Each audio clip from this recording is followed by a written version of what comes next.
So I just want to talk for a minute before I get into this. My body's actually extremely relaxed, but I've been using my tongue as the object of meditation in the past week and a half or so, and there's a direct, I don't know if I'm the only one that's experienced this, but there's a direct correlation between relaxing my tongue completely and belly breathing.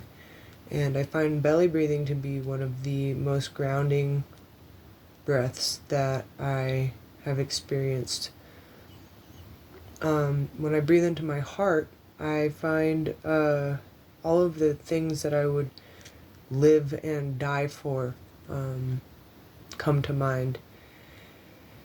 And when I breathe into my throat, the back of my throat, or a kind of like a snoring, also known as a ujjayi breath, it kind of sounds like this. The sound of it is very ocean-like, and I can meditate for long periods of time using that part of my body and that type of breath. There's different lengths of inhaling and exhaling that I've experimented with, but in terms of like immediate relaxation, the belly is very important. The belly breathing is very important. Another piece of information that comes to mind is when you're experiencing anxiety, it's a very heady breathing, and your lungs are actually huge. They go from like the top of your chest, so basically underneath your collarbone, to underneath the bottom of your ribs. Your ribs are protecting the bottom of your lungs. So technically when you inhale, you want your belly to expand, and you want your belly to contract when you exhale. Now, if you think about it, in a culture that promotes doing crunches every day, that's actually going to eventually make your abdominals tight in a way that makes you hunch. You have to counter that movement, and there's a difference between making your belly muscles really tight and strengthening your core so that you can just stand up straight and keep your back straight. I'm telling you, just experiment with keeping your shoulders relaxed, your chin up, not in a snooty way, but just, in a dignified way. Just experiment with it, keeping your chin up, your tongue relaxed, your face relaxed, your shoulders back and relaxed, a straight back, your belly just strong enough so that you can lift your heart, and you're coming out of your hips, and just try to see how long you can actually hold that posture. Because I don't know about you, but for me, that takes work. It takes work, and it's actually a huge emotional journey because it has a lot to do with being confident. And one of my favorite pieces of advice that I heard in the recent past 3 or 4 years is when you become discouraged and you start to hunch, and you feel kind of tired or just, really discouraged, it's actually better to let your body fully go into that fetal circular position so you can fully experience the discouragement as much as you can in your body, so that when you actually can stand up in a dignified way, it's authentic. Because we often tell ourselves before the hunching begins, or right as the hunching begins, that that's bad to feel discouraged. But it's not bad to feel discouraged. You need to just just understand that that is discouragement. You aren't you aren't your emotion, but you need to let it run its course, and then rather than trying to push it away and say no, that's bad, straight back, chin up. And I'm definitely guilty of being that way. Like, don't cry about it, like work through it. And I definitely have my moments where I don't know actually if if I need to back off or if I need to keep pushing, because I guess because I enjoy the challenge, I enjoy being challenged, and I enjoy feeling like I'm growing. But so yeah, I don't know. The simplest things become a challenge, but not in like in a competitive way. Like, it's just so when you coming back to the breathing, when you start to have anxiety attacks or asthma attacks, you basically start breathing up here in the top part of your lungs, right where your collarbones are, and it almost feels like suffocating or like being choked out. And one of my favorite pieces of advice is to say the words "I can." If you start feeling short of breath, say the words "I can," and just sit there with those words and breathe. And there's also a yoga posture that I learned in the past last semester, in the fall semester, where you lay on your back and you have your knees bent, and then you let your knees fall to either side, and you'll notice that when you're laying on your back, so basically like right now my back is against this wall, so you can pretend that this wall is the floor, and like basically when you're laying on the floor, you let your knees fall this way, and like even just doing this, having my back against the wall and letting my knees fall, brings my breath automatically to my lower belly. Even sitting like this, having my legs bent, my tongue is relaxed and my jaw is also relaxed. And I wanted to share that with you because I just hope it helps someone. I hope it helps somebody relax themselves and realize how much control it's not really so much about control, it's about like awareness. It's like when I have started to become aware of my tongue, just my tongue alone, let alone relaxing my jaw and my eyes and my head, and which you can get into all that, but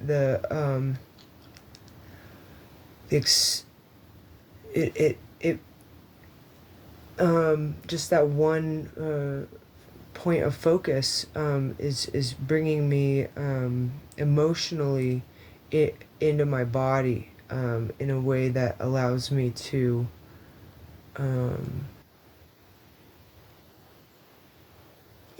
it makes me wonder, like what am I thinking about? And one thing I notice, like when my jaw is clenched and my tongue is first, here's one crazy fact for you. Your jaw and your head and your cranium is directly correlated to your hips. And so like I find when I'm having my jaw in a clenched way, it's this side of my mouth gets clenched, and that's the hip that's tight for me. Like when I walk, I walk with a little bit of a limp sometimes because of some accidents and stuff, and so, but it's directly correlated. The minute I make myself think about it and calm my jaw, I move my body in a different way, and it's slow. It's slow as a turtle, but it's also very balanced and very thoughtful. I have a great story, and this is the story that I think I'll be able to end on before meditating for at least 5 minutes. I want to meditate for at least 5 to 10 minutes. But I was working at as a dishwasher at a busy restaurant, and it was like a double shift day. So I started about 9, and I was done. I had to. The last bus out was around midnight, I want to say, and so I had to be done by midnight. And it was a busy, busy day and a busy, busy night. And the shoes that I was wearing that day happened to be too small. So I just remember by the end of the day, my feet feeling just swollen because I was on my feet all day. And I actually really like doing dishes because it's pretty straightforward work, even though it's physically taxing, and sometimes people act a little bit just. It has its perks, but you can kind of mind your own business as long as the dishes are taken care of. It's pretty straightforward, and I don't really have to entertain too much. But I just remember the day before, a guy going home and him saying, "I'm leaving, I'm sick, I'm not," and him not asking anybody, and then the next day came and I was working, and by the end of the shift I felt the flu, and it was the flu has a very specific achy feeling that is almost like chills, and it's a very specific feeling. And if you can catch it at the beginning, I have found in my personal experience, if I catch it right at the beginning, if I drink a lot of I'm not a doctor, so don't, you need to check with your doctor with all this, but I found drinking a tincture of echinacea, a bunch of echinacea tincture, knocks out the flu. But if you don't catch it at the beginning, it hits you and it makes you really tired, and it's like you can't really lay down, you can't really stand up, and it's just achy, and you're hot and you're cold and sweaty, and it was definitely coming on. And I asked my manager, I didn't say I'm leaving, I'm getting sick. You don't want to be sick, especially in restaurants. You're passing around food. So, and I didn't say I gotta go. I just asked, and he said no. And I'm getting somewhere with this. It made me so mad, and I started moving at a speed that made the pain in my body actually go away. Like, it was just like, fuck this. I didn't quite say it that way, but that's basically how I started moving my body. Because, I was carrying trays and I had to put dishes away. And that was how I was moving, with this very jolty, fast-paced attitude. But the pain in my body went away. And at one point, I had to stop myself and be like, I'm gonna run into one of my coworkers, because so I started moving really slow, and the pain went away as well. So I remember that my fellow dishwasher was totally cool with it and was just like, look, we're just gonna move as slow as we can, we're gonna get done what we can, we're gonna catch the bus, and tomorrow we'll deal with it. And the pain went away. And so my point is that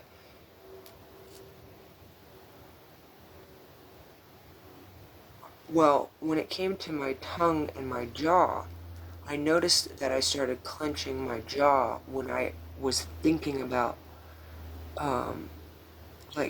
being seen. So it was kind of like an experience of loss and exposure, and I was grasping to an idea, and made my tongue grasp, and so it's kind of fun. It's kind of fun to play with, but and just that other story about the physical pain leaving, with the fastness and with the slowness, I think is worth exploring, because the fact of the matter is the pain is inevitable. This has kind of been my mantra recently. The pain is inevitable to anybody who, and the pleasure to anybody who has a body. And it's just what we do about it when it comes up. And appreciating it and not being attached to it or trying to get away from it is a suggested way of solving the problem of suffering. And so my point is when I'm clenching my jaw and my tongue is really tight, that is a sign of me not being present fully in my body, and because it means my mind's on something else. It means I'm thinking about something else. And in order to fully actualize anything, you have to be present and calm and aware of where these different thoughts, ideas, and emotions are landing physically within yourself. Like, another example I could give is whenever I do hip work, whenever I do any kind of like crunching of my hips or twisting or hug my hips and lengthen, it makes me super, like, I usually want to fight at the end of it. I usually want to, like, it puts me, or I cry. And again, I find different explanations for these things, and the one that I like the most is that, biologically you store energy, that intense kind of energy in your hips, because if you are in nature and you have to run, you need it there to be able to move from an instinctual survival standpoint.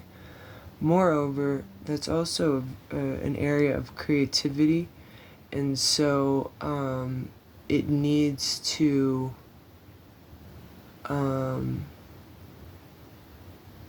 move. There needs to be movement, and there needs to be some kind of healthy connection between the ground and the thought process, the thought process of the creative process itself.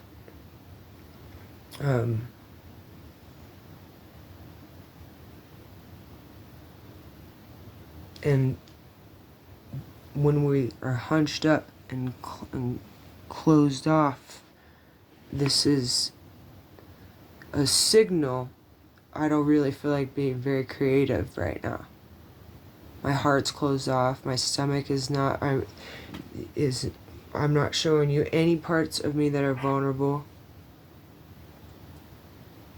And I don't have.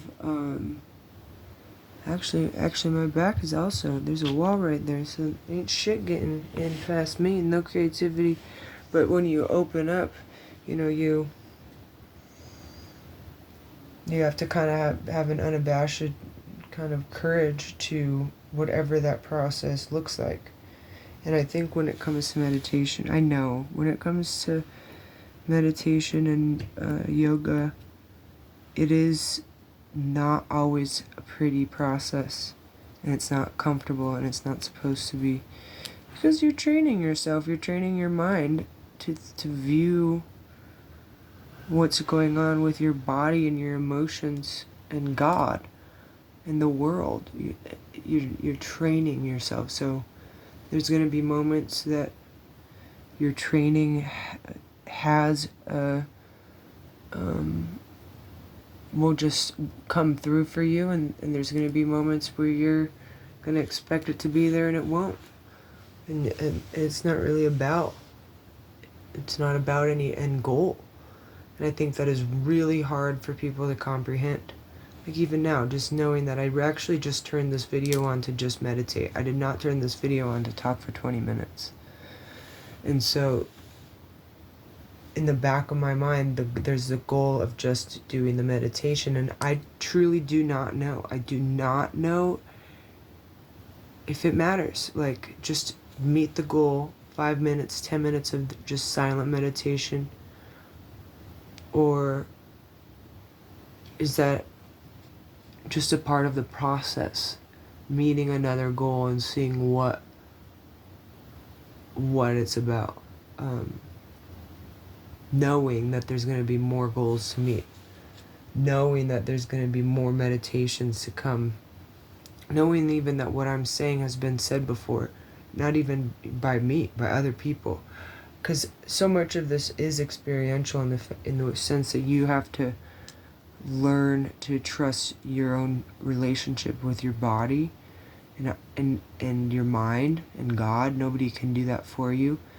But it is also, there is a meeting place where people that are going through the same process kind of can hold space for each other without it being good or bad or anything, you know. So, because there does come a point where, like, within, like, the healing perspective, it's kind of, I find myself asking, like, well, when does one get healed? And, like, how long does one hold space for healing, you know, for someone else or for oneself? And, you know, in many cases, they say lots of these healing processes are lifetimes. They take lifetimes. And in other cases, they say it's like a momentary thing. And it's not even a question, no looking back, cold turkey, you know? And so it's really unique. And there's all these different guidelines and paths to help us to stay centered within ourselves in a healthy, loving way. And I think that it's something to be grateful for, and that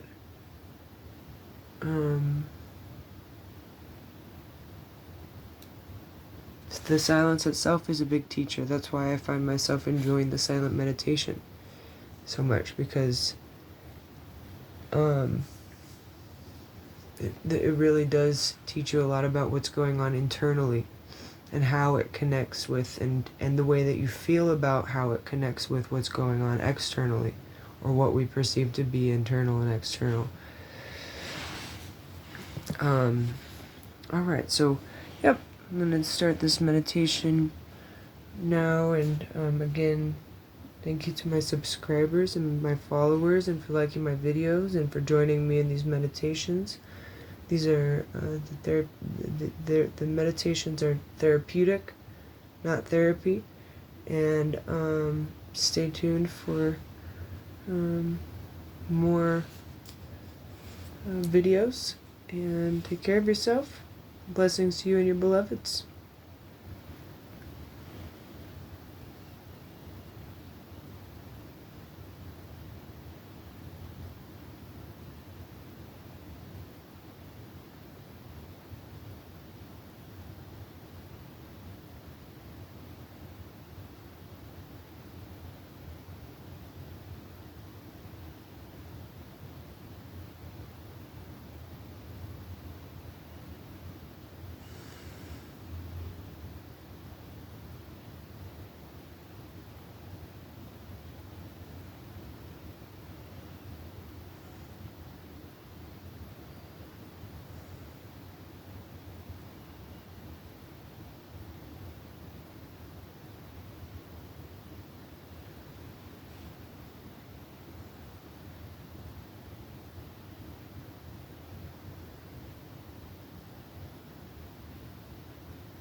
That was 5 minutes.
in 10 minutes.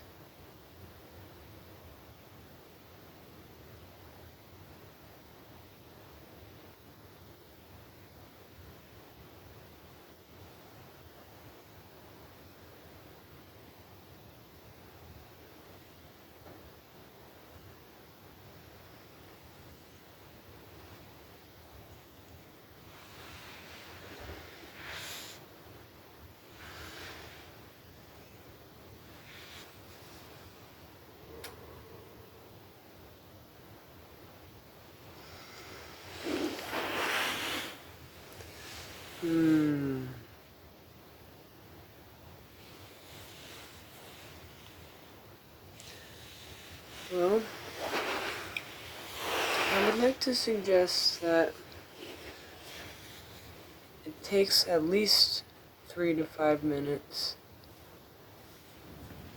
to fully find your seated posture or asana, and that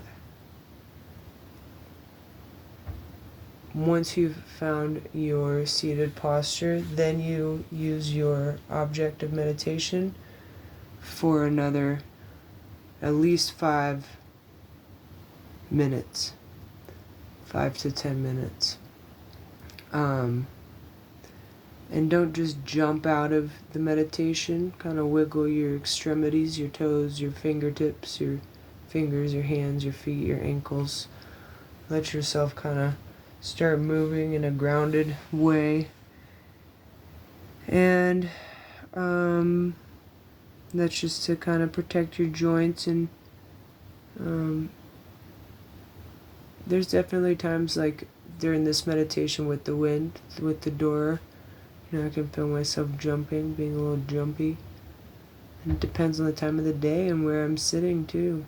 There's been early mornings where I've gone to meditate and been nervous to even just sit with myself in silence. And but I don't know why I'm so fascinated by it being such a big deal to just meditate for 10 minutes a day. But I do. I think it's just as important as like brushing your teeth. Like you should like meditate 10 minutes a day and do like 15 minutes of yoga, brush your teeth, pray. Those are like different kinds of hygienes. And whatever, if you do yoga, dance, whatever, walking, hiking, running, karate, swimming, Tai Chi, cooking, and the things that you think about and that you let yourself think about is just as important as the things that you eat. I'll guess I'm going to end with this random little kind of health idea, and tell me what you think about it. If you wouldn't rub it on your skin without it burning or leaving a rash on you, why would you consume it? Why would you put it in your mouth and swallow it? Because what's going on the inside is just about the same. So like you wouldn't swallow poison ivy or put poison oak, just like you wouldn't rub it on your skin. So think about that when consuming things. And again, I'm guilty of, I'm kind of more sharing this to kind of hold myself accountable, I guess, but I don't know, I'm a sucker for a bag of chips, or a bag of gummies, or a cup of coffee. Day's over. Like, don't even try me. Like, I'll eat the shit out of some tamarindo, like mango, chewy candy things. God help me. But for my teeth's sake, you do what you can. But it is that kind of the mental practices of meditation and prayer and mind training is you learn how to control your own mind so that you don't have your mind controlled by others. Yeah? Alright. Well, God bless you and your beloveds. Thank you for joining me on another meditation moment and a sacred moment in time. About this time next week, I'll be done with my second semester of my yoga studies degree. I'll be getting my bachelor's. This time next year, I'll be graduating with a bachelor's in yoga studies. So instead of sitting here talking about it, I should probably figure out how to finish the 4 papers that I have due in the next 7 days. Not to mention the 2 tests. I probably could do some catch-up work too if I really wanted to aim for straight A's, but pray for me and that I have a happy ending and beginning to it all. God bless you. Thank you.